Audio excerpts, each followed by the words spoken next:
A'udzu billahi minasyaitonir rajim. Bismillahirrahmanirrahim. Assalamualaikum warahmatullahi wabarakatuh. Mga kapatid sa pananampalatayang Islam, na bilang pagpapatuloy sa ating mga natalakay, na ngayon po ay tatalakayin natin ang tamattu, pagsasagawa ng Hajj na tamattu. So mga nakaraang araw ay natalakay natin ang ifrad, qiran, at ngayon naman po ay ang tamattu.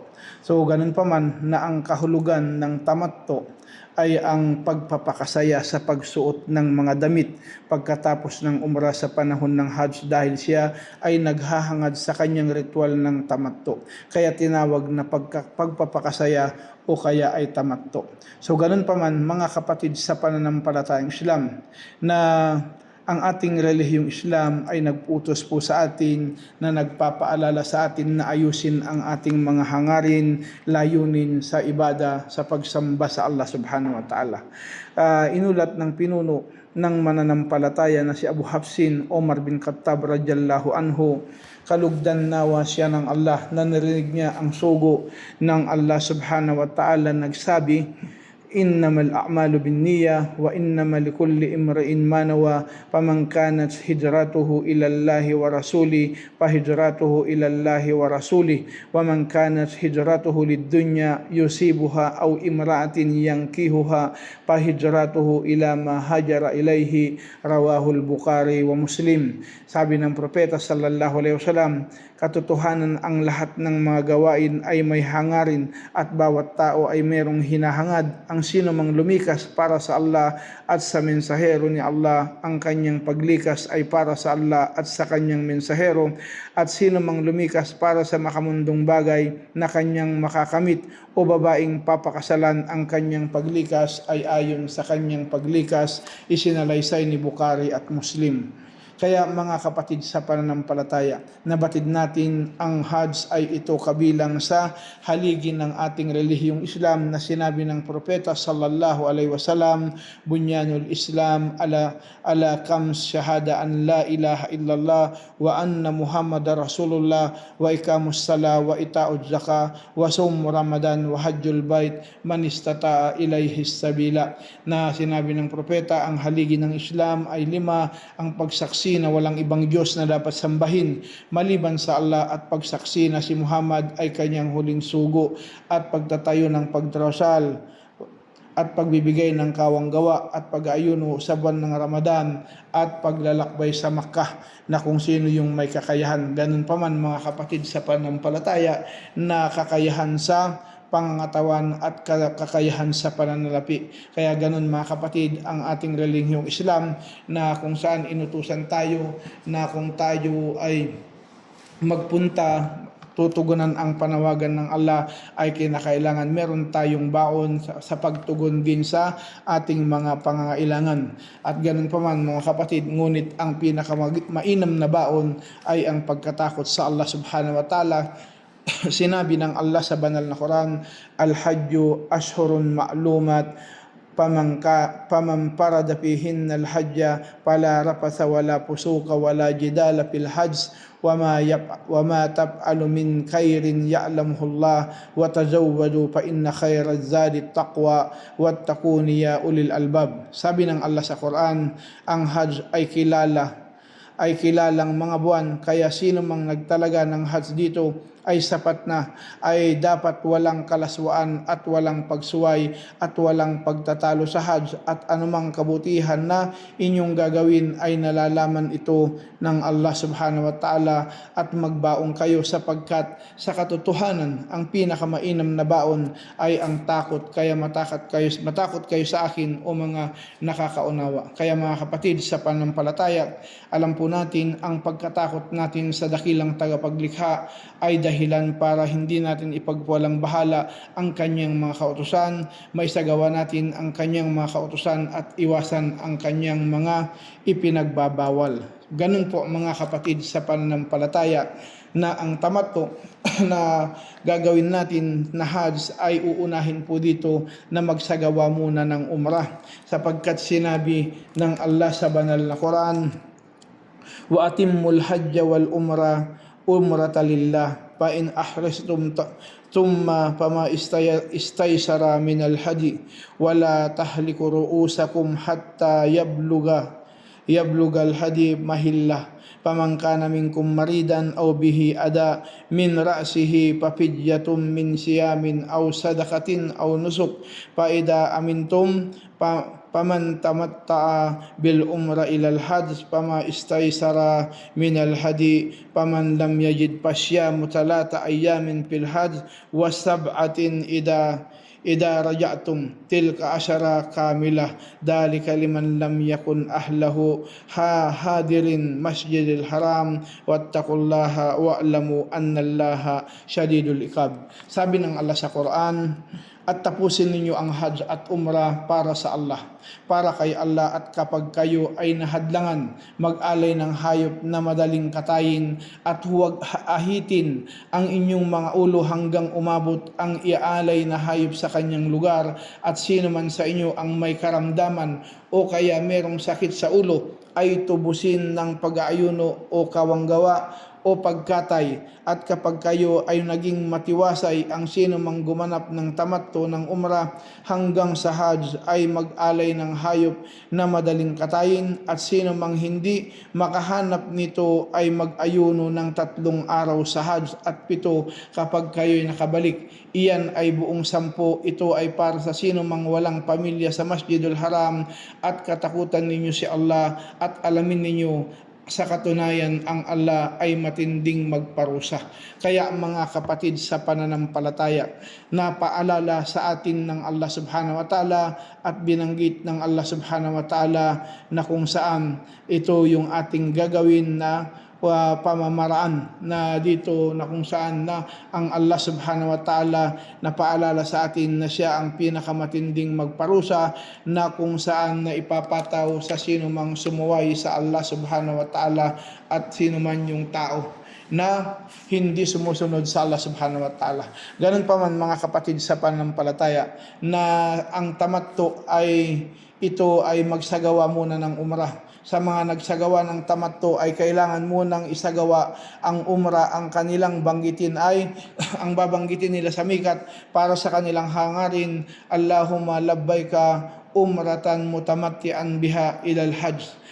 Sabi dito, O Allah, kami ay tutugon sa iyo ng umrah na tamattu hanggang sa Hajj. At ganun mga kapatid sa pananampalataya, na ang haligi ng umrah, na kung saan mga haligi ng umrah ito ay ihram sa mikat, tawaf, say sa Safa at Marwa, at pag-ahit o pagputol ng buhok. So dito mga kapatid sa pananampalataya, ang sino mang umiwan sa isa rito ay magkakatay siya ng hayop. Kaya ganun mga kapatid, na pwede siyang magsuot ng damit hanggang sumapit ang 8 araw ng Dhul-Hijjah. So ito yung kaibahan ng tamattu. Ano po? Na pagkatapos mo ng mag-umrah na dito, na pwede ka na magsuot ng damit.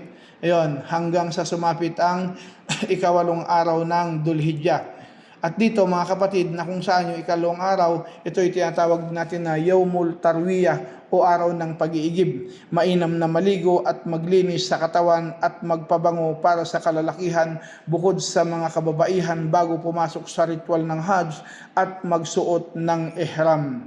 Kaya mga kapatid sa pananampalataya, ang mga kalakihan ay magsusuot ng puting balabal at puting tela sa katawan at tsinelas o sandal na walang medyas.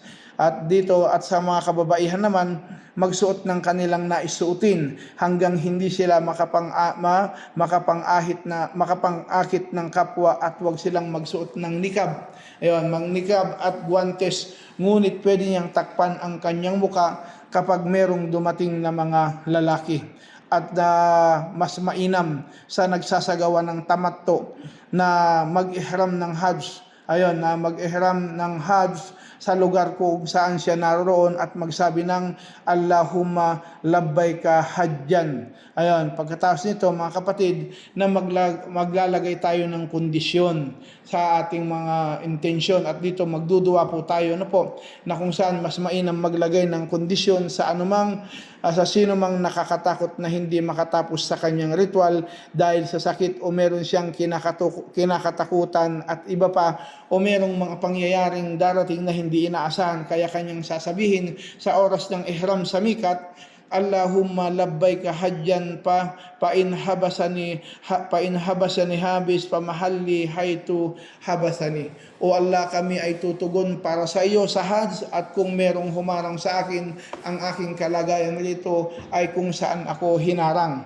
At ganun po mga kapatid sa pananampalatayang Islam, at kung hindi niya natapos ang kanyang ritual ay wala siyang pagkakasala, at hindi siya naglagay ng kondisyon ang kanyang hatol ay hatol ng isang naharangan, at magpakatay siya ng hayop at magpaahit ng kanyang ulo at saka magsuot ng damit.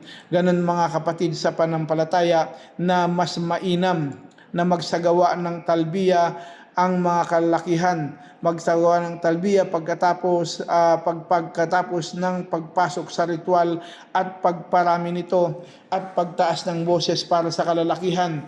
Ngunit sa mga kababaihan ay huwag nilang itaas ang kanilang boses hanggang sa magbato sila sa Jamaratul Aqaba sa ika-10 araw ng Dhul-Hijjah. Ayun, kaya mga kapatid sa pananampalataya, at dito mamamalagi sa Mina at paiksiin ang sala. Pagkatapos nito sa Mina, mamamalagi doon na mayroong mga tent, mayroong mga tirahan. Doon mamamalagi sa Mina at papaiksiin ang sala ng 4 na 2 raka ngunit huwag pagsasabayin. Ayun, so magkasasala doon ng kasar. Ayun, na malalagi kayo sa Mina.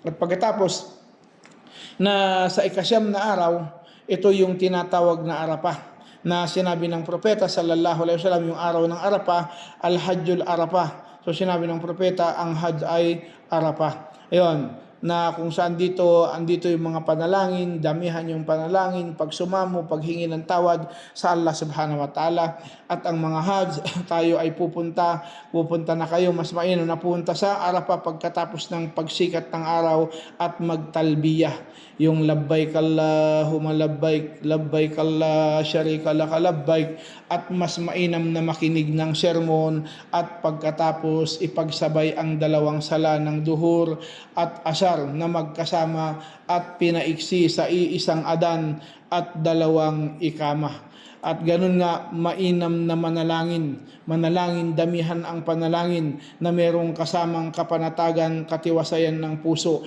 at nakaharap sa kibla, at iangat ang 2 kamay at paghingi sa Allah subhanahu wa ta'ala, pagsumamo, paghiling sa Allah subhanahu wa ta'ala. At kailangan niyang manatili sa Arafah hanggang lumubog ang araw, at kailangan niyang magsumikap sa panalangin. Pagsumikap sa panalangin, damihan ang panalangin, paghingi ng tawad, lahat ng kahilingan, hilingin natin sa Allah na hindi tayo parusahan sa libingan, hindi tayo parusahan sa impyerno, papasukin tayo sa pinakamataas ng antas ng paraiso, patawarin tayo sa ating mga kasalanan. At ganun din mga kapatid, na damihan natin ang pagsabi natin sa Arafah pag nasa Arafah tayo ng La ilaha illallah wahdahu la syarikalah, lahul mulku wa lahul hamdu wa huwa ala kulli syai'in qadir. Walang Diyos maliban sa Allah, na walang katulad sa Kanya, nasa Kanya ang kaharian at ang papuri, at Siya ang merong kakayahan sa lahat ng bagay. Kaya mga kapatid sa pananampalataya, nasamantalahin natin na habang tayo ay nasa Arafah, damihan natin ang panalangin sa Allah subhanahu wa ta'ala. Ang sino mang hindi manatili sa Arafah ay walang Hajj para sa kanya. At sino mang umalis bago lumubog ang araw ay kailangan niyang magpakatay ng hayop. So kinakailangan na kung saan talagang ikon natin na yung pag-alis natin dito, na yung nakalubog yung araw, ano po, na so minsan yung iba, mayroong mga iba nag-aapura, na aalis na kagad sila, na yun, na aalis na sila, hindi pa nakalubog yung araw, nag-aapura sila. So yun mga kapatid sa pananampalataya, kailangan magkakatay ka dito ng hayop kung hindi mo ito nasunod. At ganun din, ang bundok ng Arafah ay hindi bundok ng rahmah. Wala itong ibang kahalagahan sa lupain ng Arafah. Kaya kailangan huwag umakyat doon sa bundok ng rahmah, o kaya maghanap doon ng biyaya katulad yung mga ginagawa ng mga mangmang, na maski sabihin mo sa kanila, hindi sila nakikinig. Yun, pwedeng manatili kahit saang lugar sa Arafah. Importante, nakapasok ka sa Arafah, sa bundok ng Arafah. So may makikita natin, meron doon mga sign na nakapasok ka sa bundok ng Arafah. Ayun, sa Arafah, maliban sa Batnu Orana, katulad sa sinabi ng propeta sallallahu alaihi wasallam, lahat ng Arafah ay lugar Ayun, lahat ng Arafah ay lugar ng pananatili at umakyat kayo. At umakyat kayo kayo malayo sa Batnu Orana. Ayun, kinamuhian ang mag-ayuno sa araw ng Arafah sa mga nagsasagawa ng Hajj. Walang mag-ayuno doon, maliban sa sino mang walang mahanap na hayop na pagkatay. Kaya mga kapatid sa pananampalatayang Islam, na titingnan natin dito na kung saan ang Arafah na binanggit ng Propeta Muhammad sallallahu alaihi wasallam na inulat ni Jabir bin Abdullah, kala Rasul sallallahu alaihi wasallam, kullu arafatin mawaqifun warpa'u an batni orana wa kullu muzdalifa mawqifun warpa'u an batni muhassirin wa kullu mina manharun illa ma wara al aqabah. So sinabi ito ng propeta, lahat ng nasa lugar ng Arafah ay lugar ng pananatili, kaya umakyat kayo malayo sa Batnu Orana, at lahat ng nasa Muzdalifa ay lugar ng pananatili, kaya umakyat kayo malayo sa Batnu Mahasir, at lahat ng nasa Mina ay lugar ng katayan maliban sa bandang likuran ng Aqaba, isinalaysay ni Ibn Majah. At dito mga kapatid sa panampalataya, na sa Arafah na kinakailangan po na huwag tayong hihiwalay sa grupo natin, na kailangan na hindi tayo mahiwalay sa kanila sapagkat maraming tao na pupunta tayo dun sa Muzdalifah. Natandaan natin yung mga kasamahan natin, lalo na sa train, huwag tayong maghihiwalay-hiwalay. At dito na kung saan pagkatapos ng Arafah ay sa gabi ng Muzdalifah. Ayun, pupunta sa Muzdalifah. Pagkatapos ng paglubog ng araw sa Arafah ay mainam na umalis tungo sa Muzdalifah ng may katiwasayan at huwag magsiksikan sa mga tao at paramihin ang talbiya sa daan. Ayun, dadamihan natin yung pagtalbiya.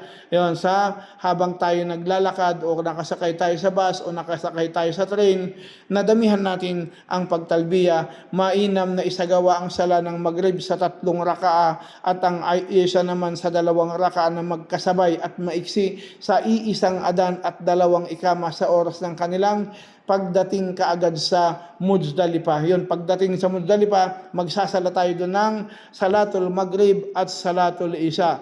At pagkatapos po nito, na kailangan magpalipas tayo doon ng gabi sa Muzdalifah, doon tayo matutulog hanggang sa kagigitnaan ng gabi. At kung hindi kaya, kung hindi ay kailangan niyang magkatay ng hayop, kung hindi ka nga doon, kung hindi mo maisagawa ito. At ang sunnah ay manatili roon hanggang sa pagsapit ng bukang liwayway at pag-upo pagkatapos ng Salatul Fajar hanggang sumikat ang araw. Kaya ang Propeta Muhammad sallallahu alaihi wasallam na ganito yung kanyang ginawa. So merong naiulat mula sa Propeta sallallahu alaihi wasallam, siya ay nagdasal ng Fajar sa oras na naging malinaw ang bukang liwayway sa iisang adan at ikama. At pagkatapos noon, siya ay sumakay sa kanyang kamelyo hanggang sa umabot po siya sa Ma'syarul Haram at humarap siya sa kibla at sa kananalangin at nagbanggit ng Allahu Akbar at La ilaha illallah, at patuloy siyang nakatayo hanggang marinig niya, hanggang naging maaliwalas ang araw at saka umalis bago sumikat ang araw.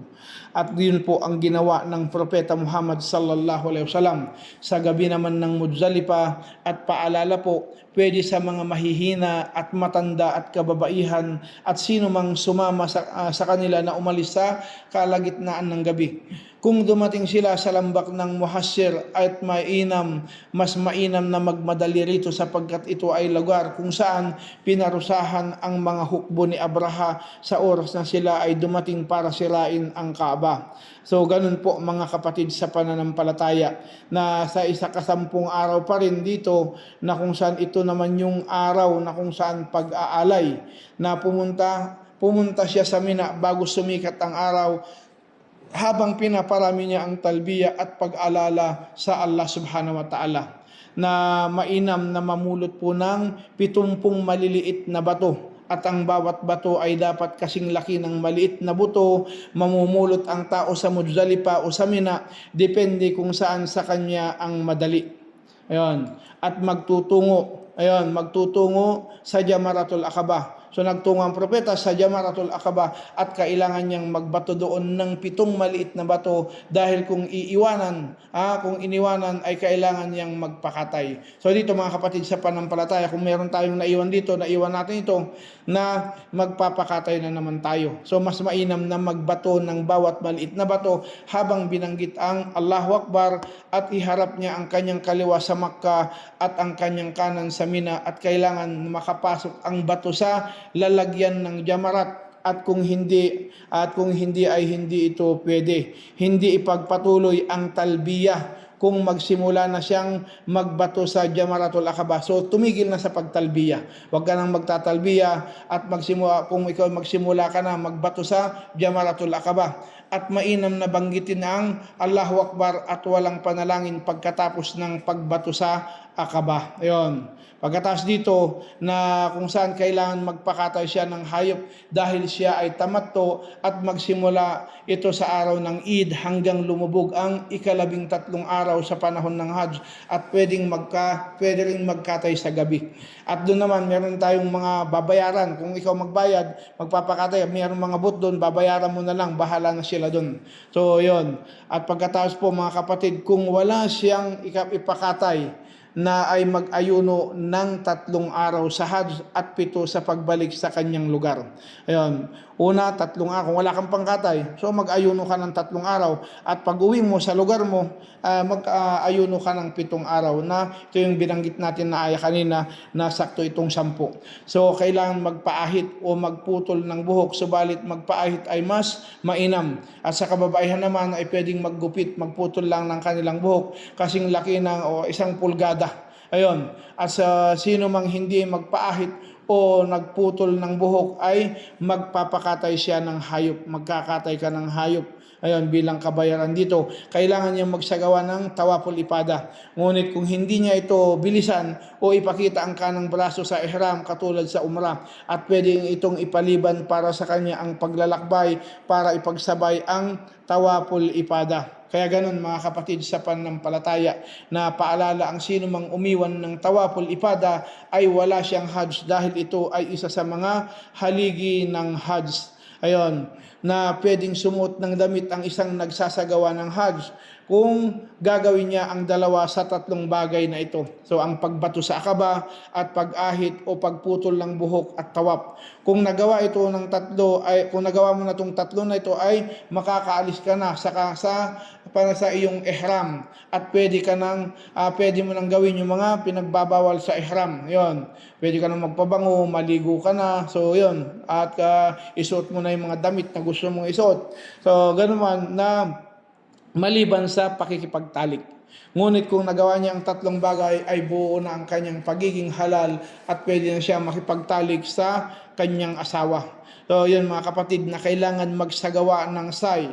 Yun, magsasagawa ka ng say dahil ang sino mang umiwan nito ay wala po siyang Hajj. Yun. So makita natin na kung sino man umiwan nito ay walang Hajj para sa kanya dahil ito ay isa sa mga haligi ng Hajj na pwedeng unahin ang ibang ritual sa iba, pagbato at pagkatay at pag-ahit at tawaf, subalit ang pagkakasunod-sunod nito ay mas mainam.